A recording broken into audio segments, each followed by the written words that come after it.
SOS, flotando en el éter, llegando al cabezón de tus oídos, haciéndote vivir los sentidos.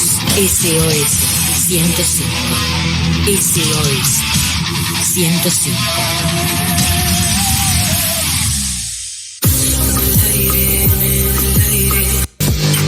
Ideas Subversivas llega al aire de la radio todos los miércoles de 22 a 23. Literatura, filosofía, política y actualidad sin ninguna afinidad política. Creemos que educar es combatir y el silencio no es nuestro idioma. Ideas Subversivas. Buenos días, gente, ¿cómo están? Hoy me toca hacer el programa solo, lamentablemente, así que bueno, haciéndole cara a un programa por primera vez en el aire. Política y actualidad sin ninguna afinidad política. Creemos que educar es combatir y el silencio no es nuestro idioma. Ideas Subversivas. Buenos días, gente, ¿cómo están? Hoy me toca hacer el programa solo, lamentablemente, así que bueno, haciéndole cara a un programa por primera vez en el aire. Sí he hecho varios podcasts anteriormente donde he estado solo, también, o sea, sin ningún problema, entonces dije, bueno, ¿por qué no lo voy a poder hacer en vivo y en la radio, no? Recaudando información para este programa, estaba buscando, antes que nada quiero hacer un programa dedicado al movimiento gay y a los homosexuales, de eso voy a hablar en un ratito. Recabando información, me encontré que desde la Roma helenizada, desde el código de Hammurabi, que es el primer código escrito que tenemos, me veo en la obligación de partirlo en dos al programa prácticamente, porque desde 3.500 años de historia escrita que tiene el código de Hammurabi, no hubo tantas persecuciones en la Edad Media, en los 1000 años que duró la Inquisición, la Edad Media, hubo más muertes por las leyes de sodomía del momento. Sodomía es esto el sexo anal. Hubo menos muertes en esos 1000 años de historia que en los primeros 50 años del siglo XX. Literalmente en el siglo XX es donde se empieza a enquilombar todo y se empieza a perseguir de sobremanera a los homosexuales. Entonces, con toda la información que hay, a partir de eso, directamente dije, bueno, este programa va a ir para la primera parte muy resumidamente, ya les voy contando que si bien la información que les traigo es bastante explícita y está con información muy bien recabada, me cedo la palabra, ¿no?, para decir eso, me veo en la obligación de partirlo en dos. Además de eso, buscando información para este programa, me vengo a enterar que, bueno, Alberto Fernández cayó por una gastroenteritis o una cosa así, había caído enfermo en Qatar, o no sé muy bien qué le había pasado, pero la verdad no le podemos dar tanta repercusión a este hombre que ya pobre está literalmente acabado. Ya no le queda más partidario. Si bien todos los partidos que vemos hoy en día están, bueno, lo más hegemónico más que nada, hay revueltas en todos los partidos, la verdad, no se pueden poner de acuerdo ni entre ellos y quieren organizar el país. Hay internas desde Cambiemos, quién se disputa el trono de Cambiemos para la presidencia, que si Bullrich, Larreta o Macri, hasta quién va a dirigir próximamente al peronismo. El peronismo ya no tiene nombres fuertes. Massa y Fernández no son hombres pesados para el peronismo, no van a recaudar más que el 7 o el 8% de los votos, si solamente se presenta Massa y Fernández. No creo que nadie con dos dedos de frente lo vuelva a votar. Ya todos los quilombos que nos hizo pasar, ¿no? No me puedo olvidar de estos 3 años de gobierno donde ya no nos queda nada, el país está arruinado, lo siguen negando, y encima en medio de una marcha de Cristina lo estaba viendo que los semejantes, yo les puedo decir animales porque ellos lo que nos dicen antiperonistas nos dicen gorilas, así que bueno, estos animales venían gritando, vamos a volver, o sea, van a volver, y digo, maestro, son gobierno, no sé si se dieron cuenta, tipo, la mina que está ahí es vicepresidenta, no es que está en un carguito por ahí, ¿me entendés? O, qué sé yo, no es que sea esta mina que asumió un cargo la mina se llamaba Epstein, de apellido, había asumido un cargo en no sé qué cosa del gabinete de mujeres o algo así, estaba cobrando 720 lucas por mes, una arriba de la otra. Pero dije, bueno, me topé con un video muy lindo, a mi parecer, sobre los médicos sin fronteras. Sé que no tiene nada que ver, pero digo, para ponernos un poquito en contexto más global alrededor de todo lo que está pasando, cayeron dos misiles, creo que 1 o 2 misiles, en Polonia, muy cerca a 6 kilómetros de la frontera con Ucrania. Esto es muy, pero muy grave. Todo el quilombo comienza, como ya le veníamos contando en nuestro segundo programa, todo este quilombo comienza porque Ucrania se quiere unir a la OTAN. La OTAN es un acuerdo donde varios países, entre ellos Polonia, ante agresiones bélicas, acuerdan defenderse mutuamente. En ese acuerdo están Polonia, Estados Unidos, casi toda la Unión Europea y entre ellos Inglaterra también. O sea, es una organización, ponerle el acuerdo bélico de mutua defensa más importante que tenemos en la actualidad. No tiene precedente, se diría, de tamaño acuerdo. Bueno, Polonia está imagínense, Polonia está dentro de este grupo. Y a todo esto le cayeron 2 misiles rusos y mataron a varias gente. Si bien cayó en una zona no despoblada, porque murieron varios, pero cayó en una zona de agricultores. No es que sea no es que haya caído en el medio de la ciudad en una embajada de Estados Unidos. Ahí sí se hubiera terminado de pudrir mal. Ahí sí ya estaríamos a las puertas de una guerra mucho más interesante y posiblemente nuclear. A todo esto, Médicos Sin Fronteras, me pareció muy lindo el mensaje y lo tengo acá para escucharlo, que es nuestro primer audio. Vamos a escucharlo. 3 noticias humanitarias de esta última semana. Ucrania, ¿sabes lo que está pasando? Lo que quizás no sabes es que contamos con un tren medicalizado, que ya hemos asistido a más de 2.000 personas y también ayudamos a las organizaciones locales. Segunda noticia, más de 65.000 venezolanos han intentado cruzar la selva del Darién para llegar a Estados Unidos en estos últimos 2 meses. Los hemos asistido tanto médica como psicológicamente en este tan difícil trayecto migratorio. Por último, después de 2 semanas de injustificable falta de respuesta de los estados, hemos conseguido desembarcar a más de 500 personas en puerto seguro. Desde Médicos Sin Fronteras seguimos exigiendo que migrar no es un delito y que ningún ser humano es ilegal. Ideas subversivas. Me pareció muy lindo el mensaje. Más que nada me sorprende lo del tapón la selva del Darién. Lo que hay en la selva del Darién es al norte de Venezuela y al sur de Panamá. De ahí ahí quieren intentar emigrar. Si bien la selva es súper extensa y súper densa, es bastante complicado. Yo digo, ¿cómo hay gente que todavía lo sigue defendiendo a Maduro? Un tipo que festeja la Navidad en octubre, o sea, en sus delirios de grandeza, todos los delirios místicos que tiene este tipo, ya con tener el poderío militar, imagínate, se ganó hasta el respeto de muchos progresistas de acá en Argentina. Y de hecho está difícil ser progresista, porque digo, no les gustan las dictaduras, menos la de Venezuela.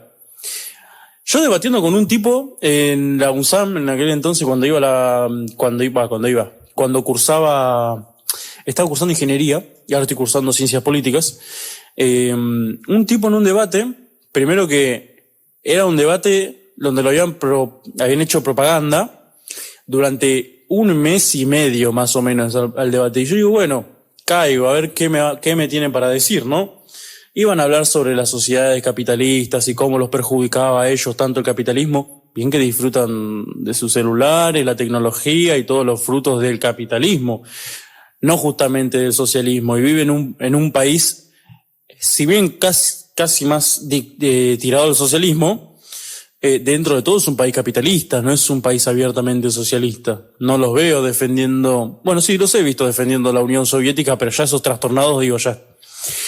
No hay que darles más cosas. Yo ya en ese momento me ponía a discutir con gente sobre la Unión Soviética. Pero ya cuando te das cuenta que no tienen ni 2 dedos de frente como para opinar y no han leído más que videos en YouTube, digo, no merece ni mi atención, porque la verdad que no vale la pena. Y le fui totalmente franco. En ese debate me pasó que un tipo me había dicho que Venezuela era un país capitalista, cuando el que gobernaba era el Partido Socialista Venezolano, o bolivariano, perdón. Pero, a ver, un país socialista, abiertamente socialista, donde proclamó el socialismo, digo, es el paraíso en la tierra, como lo definía Marx en su momento. Por cierto, hablando de socialismo, hoy nos toca efemérides, por suerte. Bueno, justamente el miércoles pasado, de la semana pasada, el 9 de noviembre, pero de 1989, caía un muro de 50 kilómetros de largo y 4 de alto en Berlín, que es la famosa caída del muro de Berlín, que ponía el pie final al fin de la Unión Soviética y al fin del socialismo como tal. La Unión Soviética quedó dividida, formó 7 países nuevos, entre ellos Ucrania, justamente. A todo esto, este muro estuvo parado, digamos, durante 28 años dividiendo a Berlín occidental de la República Democrática Alemana, donde justamente se les prohibía, de la República Democrática Alemana, donde se les prohibía a la gente salir de Alemania. Antes de que se construyera el muro, sí se habían hecho estimaciones de emigraciones y habían emigrado 44.000 personas de Alemania Oriental a Alemania Occidental. ¿Por qué? Porque reinaba el capitalismo, no el socialismo. ¿Qué es lo que no te cuentan del socialismo? Que vos vas a tener cartilla de racionamiento, que no vas a poder comprar de todo, que vos vas a tener limitadas cosas, vas a tener un salario fijo, que con ese salario fijo no te vas a poder comprar lo que vos quieras, no vas a poder comprarte un celular, no vas a poder comprarte lo que se te cante, ¿me entendés? O sea, vos vas a tener una cartilla de razonamiento que tanta plata te cuesta tantos huevos, y todo lo tenés que comprar tal y cual. O sea, porque si no llegas. ¿Y qué pasa? Si ganas más, por ejemplo. Igualmente no vas a poder comprar más de lo que estipula tus documentos y tu compra. Porque otra cosa, a todo esto, las compras que vos haces quedan firmadas y selladas. Y los que te venden son oficiales del partido. Obviamente.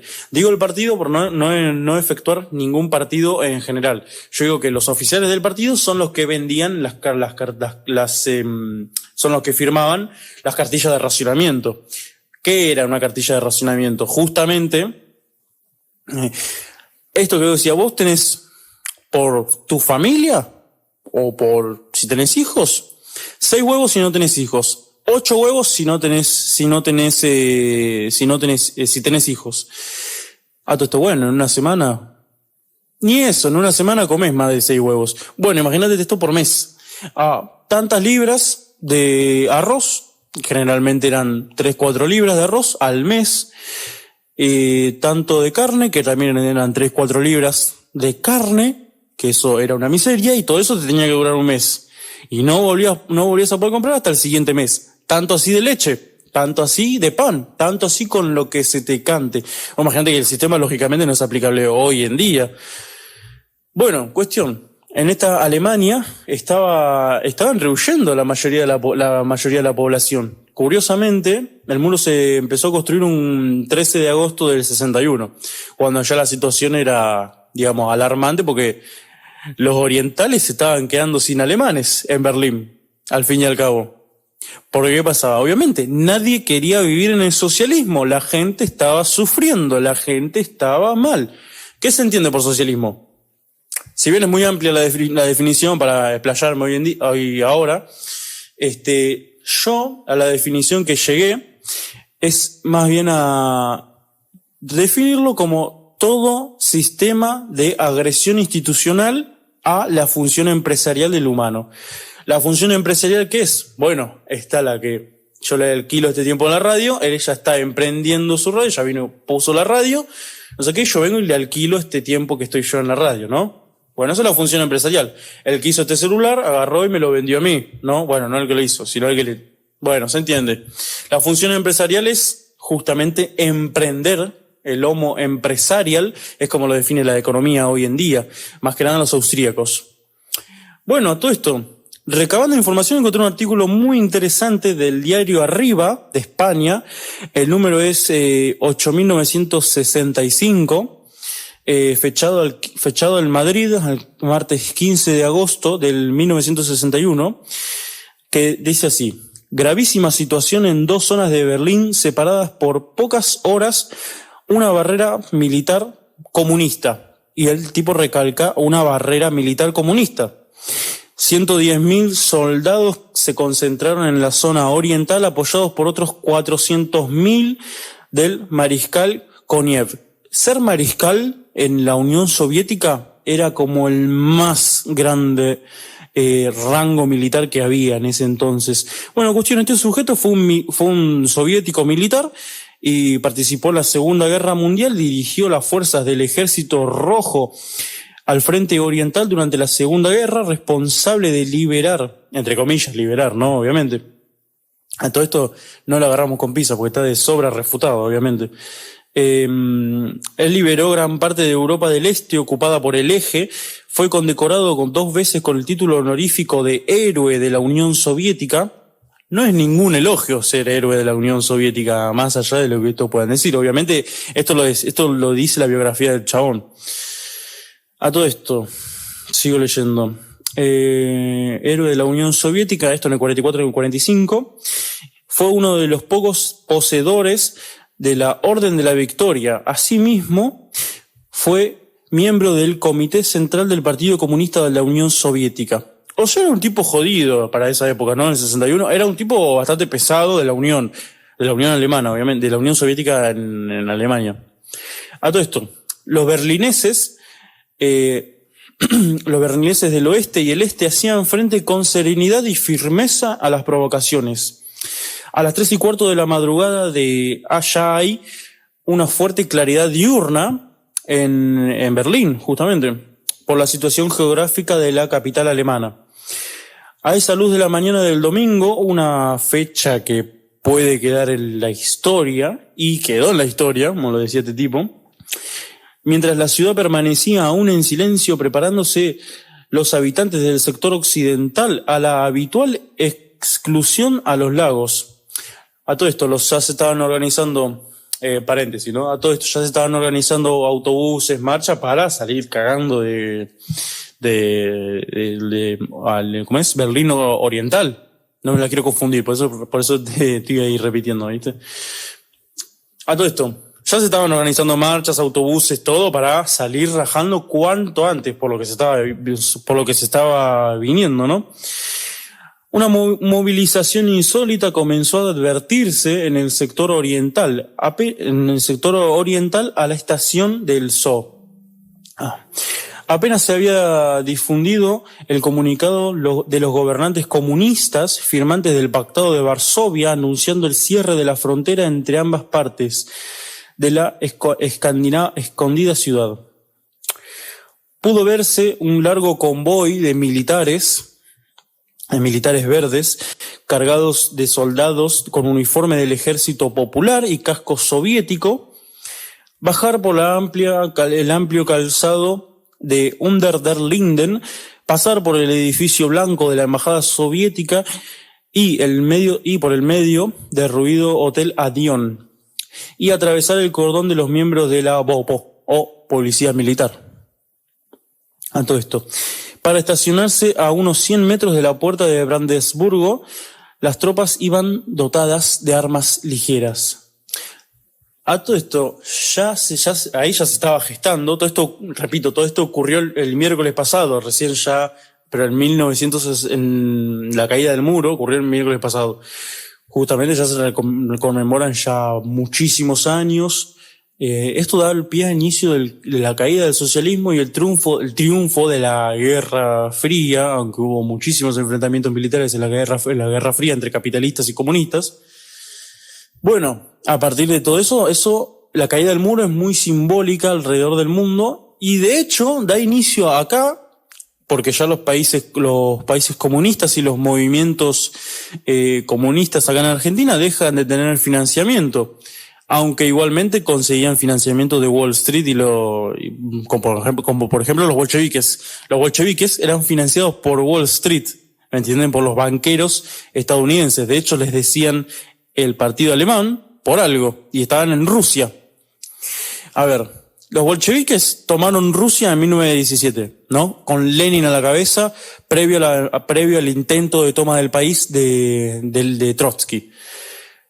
Lenin sí pudo tomar el país, bancado por los banqueros alemanes. Por eso le decían el partido bolchevique alemán.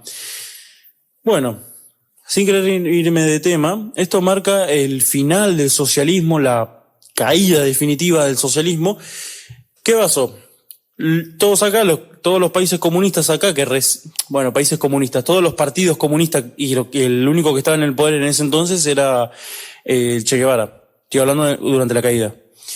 Durante la caída, cuando ocurre la caída, dejan de tener financiamiento. ¿Qué pasa? Había que conseguir guita de algún lado. Todo el movimiento comunista es muy lindo, pero si no tenemos quien nos banque de por medio, y está medio difícil mantener todo el paripé comunista, ¿no? Necesitamos guita. Bueno, cuestión. ¿Qué hicieron? Se reunieron varios dirigentes latinoamericanos y varios miembros de los partidos comunistas. Y bueno, vamos a dar origen al famoso Grupo de Puebla, que hoy está gobernando en prácticamente toda Latinoamérica. Tenemos a Gustavo Petro, que en Colombia, que literalmente es un asesino del M-19. O sea, el tipo no es ningún santo para ser comunista. Es un asesino, y lo dice él. O sea, basta con ir a su biografía para ver que era parte de la guerrilla comunista de M-19. Bueno, tenemos a Lula, que estuvo preso y salió, y ahora es presidente. Bueno, la dicotomía latinoamericana se ve que aprendemos por las malas nosotros. Tenemos que aprender por las malas, si no, no hay otra. Sigue estando el Partido Comunista gobernando Cuba. Sigue estando, ¿cómo se llama Maduro en Venezuela? Sigue estando millennial comunista que al frente de Chile. Sigue estando Alberto Fernández acá. El único que se rescata es Uruguay. Uruguay siempre está bien. Uruguay, el presidente uruguayo, Lacalle Pou. Mira, yo porque te digo, porque soy un anarquista spenceriano, soy de esa rama. Y no creo en el Estado, pero mirá, si le hace algún bien a la población, no creo que les pueda reducir al tamaño el poder del Estado, pero le puede hacer un bien a la población.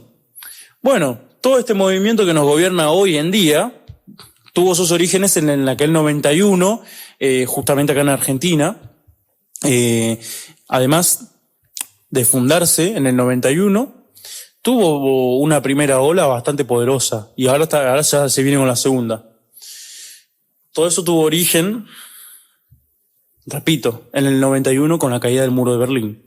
Luego de la caída del muro de Berlín, 3 años después.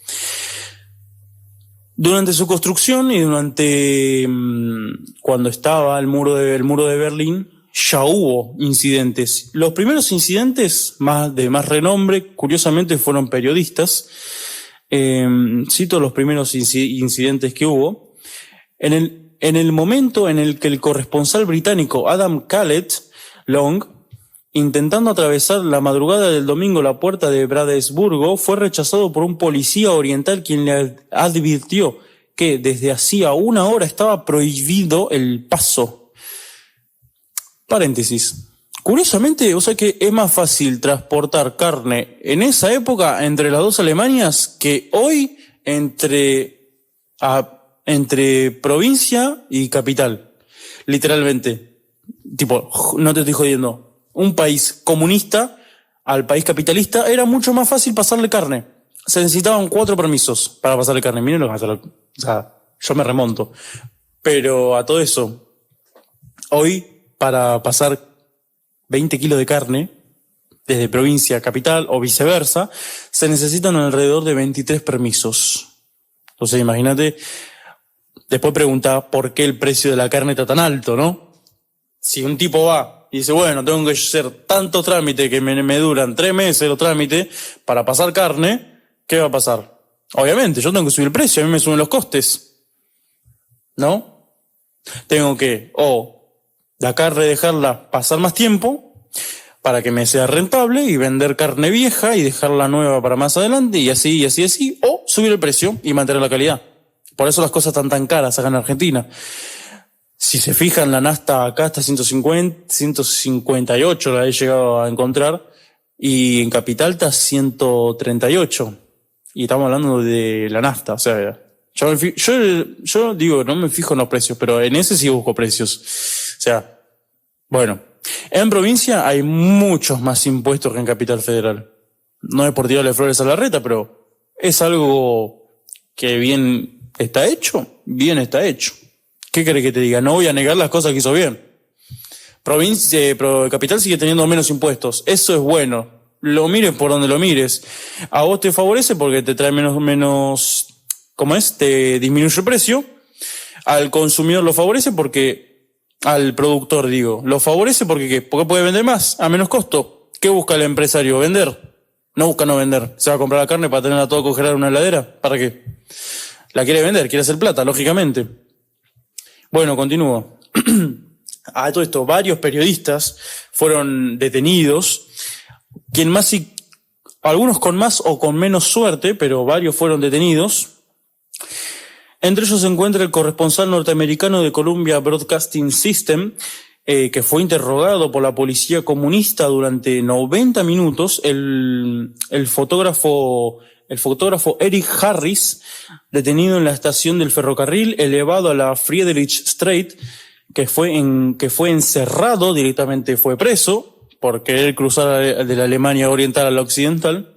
Seguramente era un comunista, así que no sé quién es. Yo sé que fue preso este chabón. Pero bueno, preso por comunista, ¿te imaginas? O sea, la Alemania comunista ya era el colmo de los colmos. Bueno, fue detenido en la estación del ferrocarril, que fue encerrado en una sala en la estación mientras se comprobaba su pasaporte y mientras se le revelaba las fotografías que había tomado. Un corresponsal europeo de la Canadian Broadcasting Corporation, Douglas Lachance, un francés, y su ayudante, encerrados durante 4 horas en el cuartel policíaco Alexanderplatz, y el reportero gráfico inglés Jacques Pia, arrestado por tomar fotografías a la policía y encerrado durante 6 horas en la comisaría principal berlinesa. A medida que iban avanzando las horas, la tensión fue aumentando. Perdón. En la parte de Berlín Oriental, próximo a la puerta de Brandenburgo. En la frontera del sector, en la frontera del sector occidental. El servicio de metro había quedado también interrumpido, los tranvías, distintos puntos en el sector quedaban totalmente cortados porque a todo esto había trenes que cruzaban. Obviamente, antes era una ciudad totalmente normal. Había trenes que funcionaban como un subte acá o como un tren normal acá. Cuestión. No se podía precisar aún en la confusión de las disposiciones emanadas de las autoridades orientales si el cierre de la frontera tenía carácter momentáneo o definitivo. Bueno, definitivo no fue porque al final se terminó cayendo después de 28 años y de muchos muertos por el medio, porque aquel lo encontraban tratando de cruzar y bien justamente no le iba a ir, ¿no? Imagínate que en ese entonces eran mucho más severos los castigos que les hacían a las personas. No era ahora como que lo metían preso, le daban comillas, no, allá ibas a una prisión muy, muy jodida. Y literalmente la pasabas muy mal. Habían torturados, por supuesto. Pero a todo esto también había mucha gente que escapó aún así. Se estiman alrededor de 30.000 personas que lograron escapar de la Alemania comunista hacia la Alemania capitalista. Y vos ves hoy en día cómo hay gente, historiadores, que ven eso y dicen, no, porque vivían bien en la Alemania Oriental. ¿Y por qué la gente estaba fugándose de la Alemania comunista? ¿Me entendés? Esta gente, ¿de dónde viene? Yo me las he cruzado en la facultad. Uno dice, ¿esta gente de dónde viene? O sea, ¿en qué mundo está viviendo? ¿Qué historia le contaron? Si bien la historia sí es difícil, es algo complicado de definir, pero porque la historia te la van a contar según quién y qué ojos tenga, ¿me entendés? Si yo te hablo de la Revolución Libertadora, mi versión va a ser una, la versión de un peronista va a ser otra, la versión de un radical va a ser otra. ¿Cuál es el punto? El punto es quién esté más apegado a los hechos, ¿me entendés? Yo, que no soy ni peronista ni radical, a mí me importa 3 carajos, el peronismo, si bien sé que le ha hecho muchísimo mal a la Argentina y no tengo reparos en decirlo, o sea, es un movimiento que muy dañino para la sociedad. Y culturalmente nos ha perjudicado a muchos, o sea, nos ha perjudicado a muchos. Aún así, vuelvo a la Alemania. Aún así se seguían organizando túneles y túneles subterráneos para cruzar. Hubo uno muy popular que fue finalmente descubierto en la puerta de un bar, y en un bar, debajo de una mesa, otro debajo de una, ¿cómo se llama esto? Debajo de un baño, de una bañera, quiero decir. Debajo de una bañera en la casa de un tipo en la cercanía, que los túneles eran muy largos, duraban 3-4 kilómetros y era una obra de ingeniería bastante importante. Bueno, ese es nuestro efemérides de hoy. Ahora en el siguiente bloque voy a hablar sobre la historia de los homosexuales, particularmente referido a que hace 2 semanas tuvo la marcha el 1 de septiembre gracias a un grupo que se llama Nuestro Mundo. Así que bueno, voy a hablar sobre las historias de los homosexuales como les conté en el próximo bloque. Volvemos ya con el segundo bloque. Ahora le dije que en referencia a la marcha, básicamente que hubo, perdón, me voy a acomodar, el pasado 1 de septiembre, una marcha acerca del movimiento gay y todo esto para el movimiento LGBTIQ+. Todo esto, bueno, a mí me surgió la pregunta, ¿por qué habían hecho la marcha un 1 de septiembre? Si históricamente era el 28 de junio, en conmemoración a Stonewall. Si bien no voy a hablar de Stonewall porque es parte del siglo XX, y encima es parte de la segunda mitad del siglo XX, sí puedo hacer alusión a él. Stonewall era un bar homosexual, un bar abiertamente homosexual. Se podría decir que era semiclandestino, porque en sí estaba prohibida la entrada, participación en empresas, participación en el Estado de personas homosexuales, hombre o mujer, directamente. En esa época estaba prohibida la sodomía. Como ya les dije, había muchísimas leyes de sodomía. Yo digo sodomía y me refiero al sexo anal, ¿me explico? ¿Cómo iban a comprobarlo esto? Ya era otro tema. No, o sea, ¿cómo iban a comprobar quién era quién, ¿no? En esos asuntos. Pero bueno, Stonewall fue un bar muy, muy popular donde muchas mujeres iban a ofrecer, se prostituían, tanto mujeres como hombres, y iban a tomar un bar, a tomar unas copas. La mayoría eran homosexuales, por no decirte todos. Y en la parte de atrás de ese popular lugar había un burdel.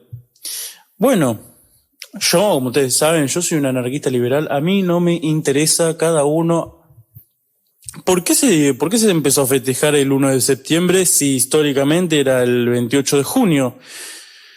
Bueno, me puse a indagar un poquito más y descubrí que era por la fundación del grupo Nuestro Mundo. Fue el primer intento de organización homosexual en Argentina, según describe Néstor Perlonger.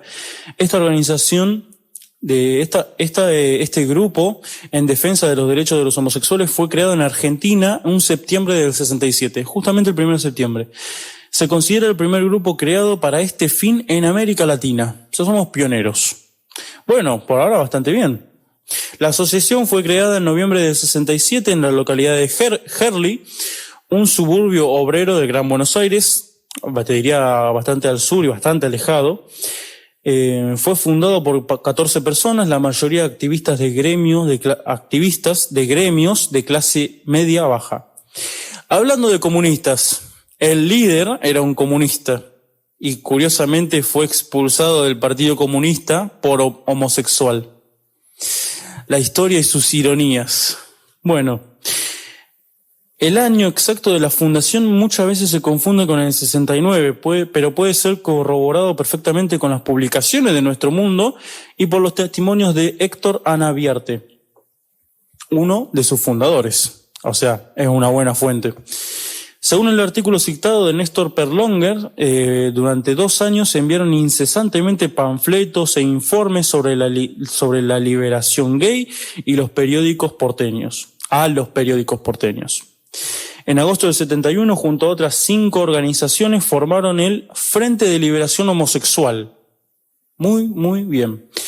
El Frente llegó a integrar más de 10 grupos, entre ellos Nuestro Mundo, obviamente, Eros, otro grupo, Profesionales, otro grupo, Safo, un grupo de lesbianas, o sea, bastante diverso, Bandera Negra, que eran mayoritariamente anarquistas, antipropiedad.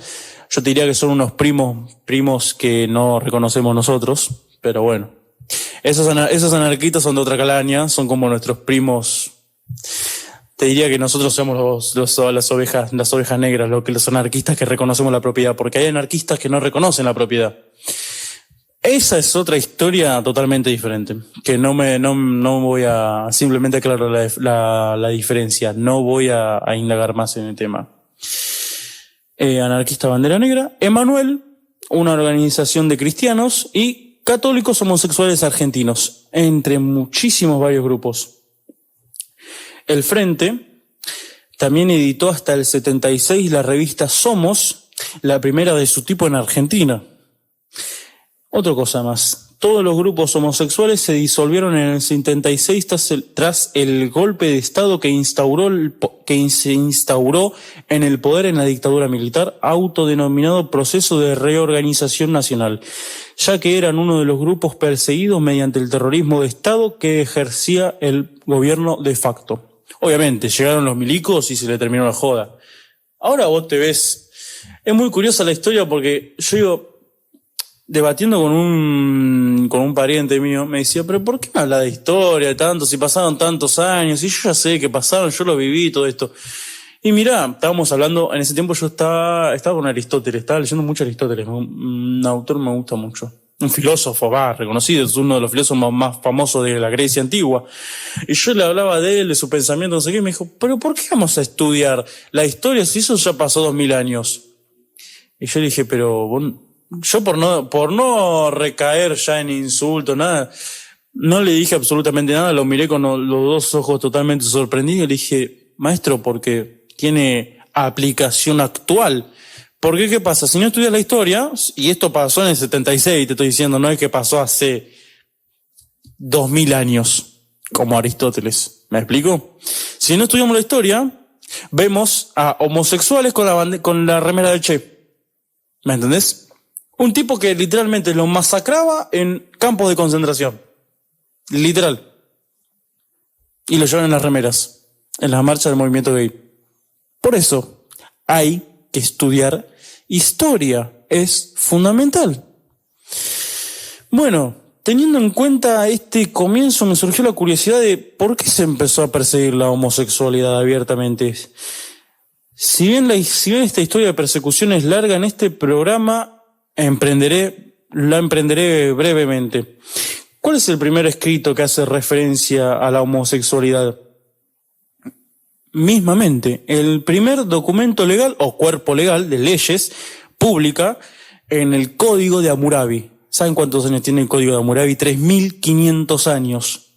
Como para que después te vengan a decir que, bueno, no sirve estudiar historia. Sí sirve estudiar historia y hay que estudiar historia.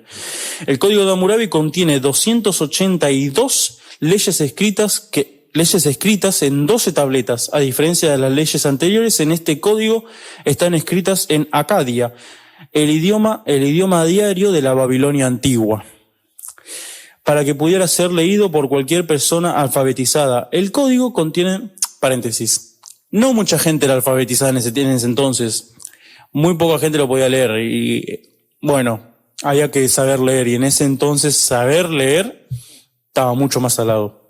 Hoy cualquier persona ya casi sabe leer. Bueno, el código contiene una estructura específica y estipula un castigo para cada transgresión de la ley. Los castigos descritos son muy duros para los estándares modernos, pues muchos implican la pena de muerte, la desfiguración y la filosofía de ojo por ojo o ley de talión. Justamente, el ojo por ojo, mira de dónde viene. Hace 3.500 años. El código también... Ay, me agarró una hipo.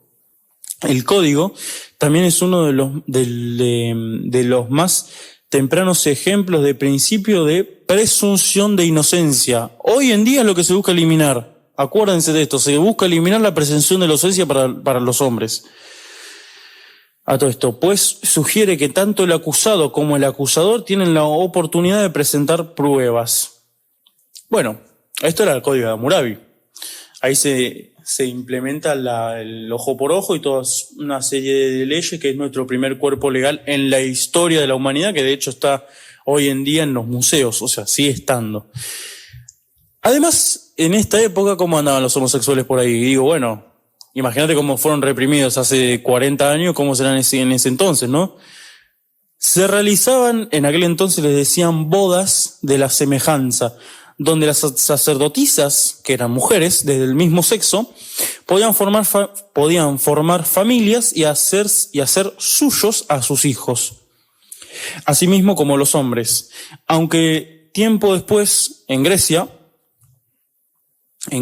actual se prohibió y recién en 1950 se legalizó y se reconoció oficialmente la homosexualidad como tal. Obviamente, ¿por qué le pasa esto? Porque no estudiaron historia, muchachos. Tenemos que estudiar historia. Imagínate si hace 3.500 años que la homosexualidad estaba permitida y perfectamente contemplada. ¿Me explico? Estamos hablando de hace 3.500 años que se realizaban bodas, o sea, el primer antecedente del matrimonio gay, ¿dónde lo tenemos? No principalmente en la Inquisición y cuando llegaron los católicos. Principalmente en el primer cuerpo legal. Las bodas de la semejanza eran justamente eso, bodas de homosexuales. Perfectamente legales sin ningún problema. Continúo con lo que tengo acá en el informe de hoy. Pero aún quedan en vigor algunas disposiciones discriminatorias en el Código Penal griego. La primera, aunque establece una diferencia de edad de consentimiento, según el artículo 347 dicho código, de 17 años para las relaciones homosexuales masculinas y de 15 para las relaciones lésbicas y heterosexuales sin importar el sexo. La segunda, el poder de la policía para obligar a las personas homosexuales a hacerse pruebas de enfermedades de transmisión sexual. Esto ya es clásico, como lo tratan de promiscuo, lo tratan no sé, como salvajes prácticamente, porque tienen sexo con personas del mismo género, o sea, del mismo sexo, perdón. O sea, es bastante loco. Y es bastante loco que se aplique esta ley ahí, en Grecia, cuando hace 3.500 años estaban contempladas hasta las mismas bodas del mismo matrimonio gay. A todo esto, hay una tercera ley, que es la prohibición de la donación de sangres u órganos para personas LGBT, que continúa vigente. No le quiero decir nada a los griegos, pero bueno. ¿Saben de dónde viene la palabra lesbiana? O lésbico en general. La poeta Safo de Mitilene, o Safo de Lesbos, su nombre era Safo de Lesbos, justamente viene de una isla en la antigua Grecia que se llamaba Lesbos. De ahí viene lesbiana, o de ahí viene lésbico o lesbianismo, para ser más preciso. Era una isla entera donde tenía lugar la casa de las servidoras de las musas, donde se criaban a jóvenes, hombres y mujeres, para hacer distintos oficios. Los oficios de aquella época en esa isla podrían ser hasta joyeros, manufactureros, estos que hacían los cuencos, que tenían un nombre específico, que ahora no se me viene el nombre, estoy hablando de memoria, porque eso me lo tenía que haber anotado, pero no me lo anoté. Las profesiones que les enseñaban las sacerdotisas, porque en su mayoría eran mujeres, era una isla prácticamente gobernada por mujeres, donde allí se rendía culto a la diosa Afrodita, la diosa del amor y del sexo. A partir de sus escritos poéticos se puede ver cómo ella mantenía relaciones con sus discípulos mayores de edad, obviamente. Y eso, de ahí viene la palabra lesbos, del lésbico, o lesbianismo, de la isla de Lesbos. A todo esto, tenemos otro predecesor de la cultura homosexual, principalmente de la Roma helenizada. Esto da con la muerte de Cleopatra y la muerte de su marido, justamente, y da origen a una época de la Roma helenizada, de la Roma helenizada que se nombró así. El batallón de Tebas fue una unidad militar de élite griega formada por 150 personas del mismo sexo que eran todos homosexuales. Un batallón de élite, te digo de élite, que vencieron a los bárbaros de Esparta y los lograron dominar y los lograron poner fin a su dominio, al dominio de Esparta le lograron poner fin 150 homosexuales. O sea, estaba contemplado y tuvieron un predominio, que tuvieron un papel crucial en la batalla de Leuctra en el año 371 a.C. La unidad fue aniquilada por Filipo II de Macedonia en la batalla de Queronea en el año 338 a.C. Ahí fue cuando tuvo su fin. Otro antecedente del homosexualismo, si bien no era muy hablado, era mucho más aceptado, te diría que incluso hasta ahora, o hasta hoy en día, era mucho más aceptado. La gente no tenía ningún pudor en decir, tengo relaciones homosexuales, ¿qué crees que te diga? O sea, no había mucha menos vergüenza, estaba muchísimo más aceptado. La muerte de Antino, me estoy remontando a la época de la Roma helénica o helenizada otra vez, fue un joven de gran belleza, favorito y amante del emperador Adriano. Tras su muerte, vistió de luto a casi toda Grecia, te podría decir. Fue deificado y se le rindió muchísimo culto, quedando en obras de arte, estatuas, muchos retratos que se le hicieron a él, conservando hasta nuestros días todas esas obras magníficas obras magníficas de arte. Desde el Renacimiento hasta la actualidad, Antino ha sido muy representado por el arte, especialmente en la escultura y en la enigmática figura que ha captado la atención de numerosos artistas. Bueno, en Bizancio también se realizaban, Bizancio estoy hablando de la otra punta de Roma, justamente se realizaban bodas de la semejanza también. O sea, el matrimonio gay estaba totalmente contemplado en la Grecia helenizada, quiero decir.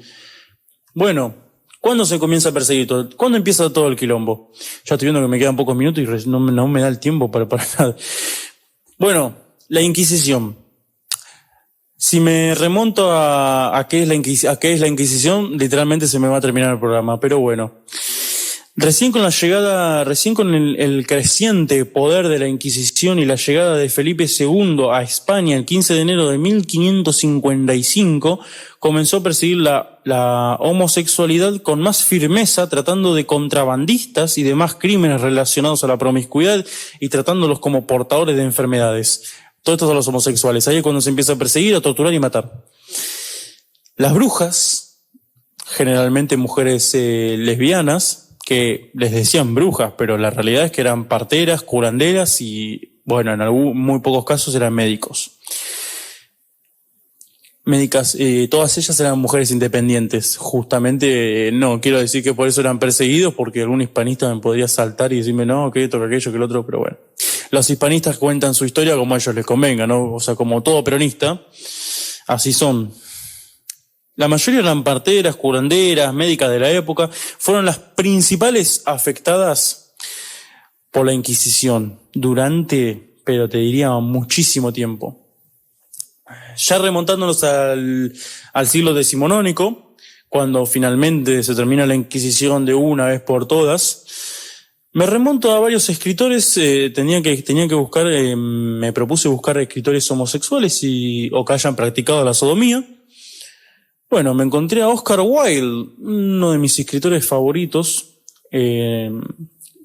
Fue encarcelado durante la época de la Inglaterra victoriana, que tiene su comienzo alrededor de 1837, así que miren desde qué tiempo les estoy hablando, 1837, en plena cúspide de la Revolución Industrial, ¿no? Inglaterra estaba en su plenitud en la Revolución Industrial. Bueno, fue encarcelado por las leyes de sodomía de la época.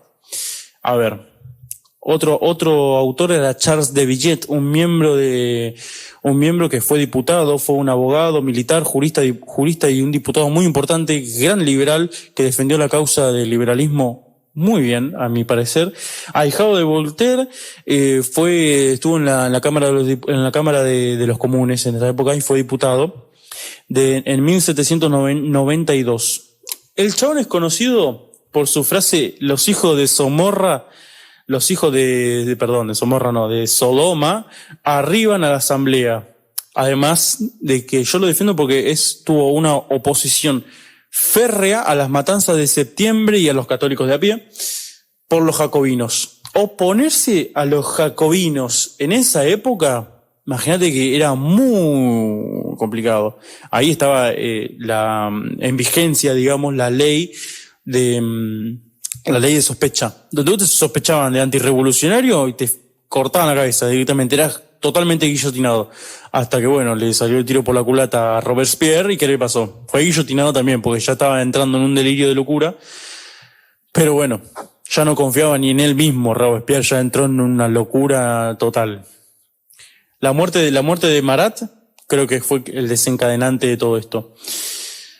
Bueno, unos años después, más adelante en el tiempo, Marx y Engels, los famosos creadores del comunismo, también denostaron a los homosexuales en los escritos, como acá donde venía: la revolución no necesita peluqueros, tratándolos de enfermos, perversos, obscenos.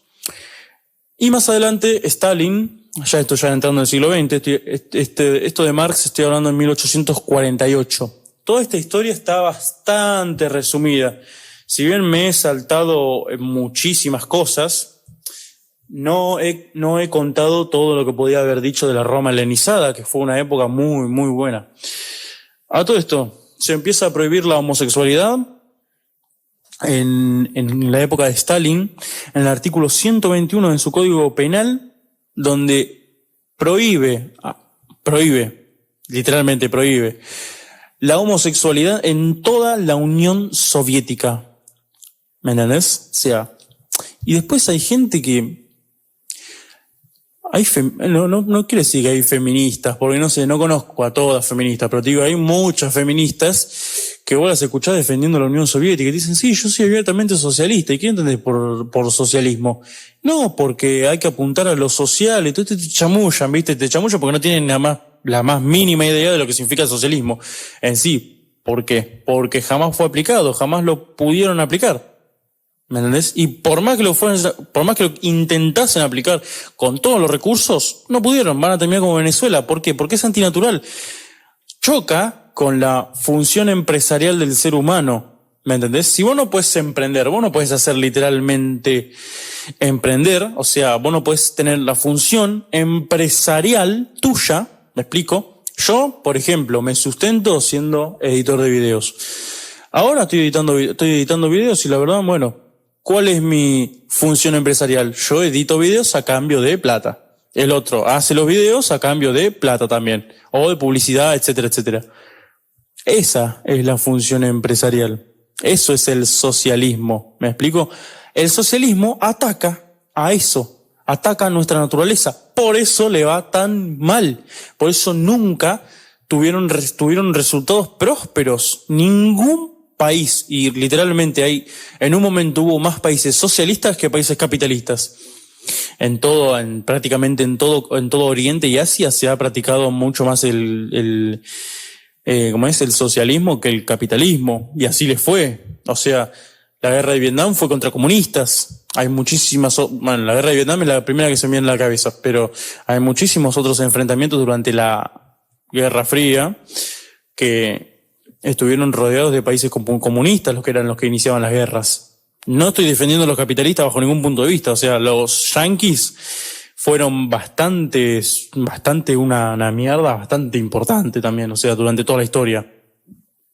Los yanquis fueron los que financiaron todos estos movimientos comunistas. O sea, financiar guerrillas comunistas para plantarse como un país heroico y que venimos a defender la patria, la libertad y la prosperidad y traemos la libertad a las Américas. Ese cuento ya nos lo contaron muchísimas veces. El tema es que hay que leerlo, ¿viste? Si no lo leemos, muy difícil. Como Borges decía, los libros descansan en silencio. Hasta que nadie los lea, no van a decir absolutamente nada. ¿Qué pasa? Estamos estupidizados hoy en día con tantas cosas que pasan en la televisión. La otra vez estaba viendo, de casualidad, estaba mirando la tele, y digo, no, drogaron a un pibe, lo cagaron a palo en el colegio. Bueno, corte, último momento. Se definió los 28 que van a ir al Mundial. ¿Te das cuenta que, o sea, no vale la pena mirar la tele? O sea, pobre pibe que le pasó eso encima en el colegio. O sea, no hablan sin ningún fundamento. Ya no encontramos medios no hegemónicos que sean, o sea, medios hegemónicos que sean de verdad notoriedad. Salvo las tapas de crónica. Las tapas de crónica, la verdad que, bueno, justamente esto era en crónica. La verdad que da pena por el pibe, pero dale, ponele onda, muchacho. Tenemos que investigar, tenemos que leer, tenemos que incentivar a la gente a que estudie historia. Es fundamental. Y ahora voy a citar a Marx. Una frase para cerrar el programa. Una frase muy importante que tenía Marx en esta época era: la historia no rima, pero se repite. ¿Entendés? La historia no rima, la historia no se perdón, la dije mal. La historia no se repite, pero rima. ¿Entendés? Por eso hay que leer la historia, para que después no encontrar a pibes llevando, remeras de Che Guevara siendo en una marcha LGBT. ¿Qué va a ser? Así estamos en nuestros días. Bueno, se me terminó el tiempo por esta semana. La semana que viene continúo con la segunda parte de la historia de los homosexuales en el siglo XX. Y creo que le voy a tener que dedicar las 2 media hora que tengo, porque si no, no llego. Hasta la semana que viene, gente.